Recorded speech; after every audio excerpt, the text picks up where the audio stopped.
Hey everyone, welcome to Judging for the Win. I'm Dave, and this is my daily ruling. Amy plays Fiery Justice, dealing 3 damage to Nick and 2 damage to his Grizzly Bears, while having Olive gain 5 life. Nick sacrifices his Grizzly Bears in response. Can Amy then have this spell deal all 5 damage to Nick? Unfortunately for Amy, this will not work. If you've been following the channel for a while now, you know that when you're casting a spell, then you have to follow a specific process consisting of several steps. And if your spell asks you to divide or distribute something, such as damage or counters, one of those steps is that you have to announce what that will be. After Grizzly Bears has been sacrificed, we know that Amy couldn't change her mind and say that she instead wants to target a different one of Nick's creatures. Neither could she change the division from what she had previously declared for the exact same reason. When the Fiery Justice resolves, it will deal 3 damage to Nick, and the 2 that would have gone to his Grizzly Bears ends up essentially wasted.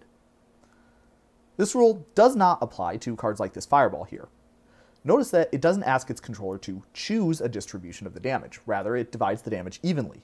Because the controller isn't asked to announce the distribution ahead of time, the division happens as the Fireball is resolving, meaning that if one of the targets isn't around, the damage that target was going to take gets split up among the remaining ones. Note that both of these spells allow you to choose any number of targets. That includes 0, meaning that you could, hypothetically, choose 0 targets for the damage portion of Fiery Justice if you just wanted to make one of your opponents gain 5 life without damaging anything. I talked more about this ruling in my video about playing Fury on an empty board. Another reason why this might come up has to do with targets. If all of a spell's targets are illegal when it tries to resolve, the spell cannot resolve and none of its effects will happen. On the other hand, if even one target is still legal, the spell will resolve and do as much as it can to the targets that it can affect. So let's say Amy really wants to draw a card with this Electrolyze. Well, she might want to play it and deal 2 damage to just Nick. But if Nick played a Blossoming Calm in response, then all of the targets of Electrolyze will be illegal as it tries to resolve, and none of its effects will happen, including drawing a card. To play around this, maybe Amy wants to play the Electrolyze targeting both herself and Nick, and then divide the damage so that she takes 0 and Nick takes 2. That's a pretty clever idea, but unfortunately it will not work because when you're dividing damage among some number of targets, you need to assign at least 1 damage to each target. A distribution that assigns 0 of something to 1 or more of the targets is not legal.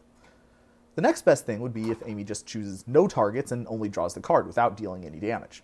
But that won't work either because unlike those first 2 spells that we looked at, Electrolyze doesn't say any number of targets, it says 1 or 2 targets. Choosing no targets is not an option. Therefore, to give herself the best chance of the card draw going through, Amy might consider dealing 1 damage to Nick and 1 damage to some other target, possibly even herself or one of her own creatures. This way, if there are 2 targets and Nick responds with Blossoming Calm, he will be an illegal target, but the other one will still be legal. So the Electrolyze will deal 1 damage there, and Amy would still get to draw. Nick would need to make both targets illegal in order to deny this draw. And that's all I have for you today. How did you do?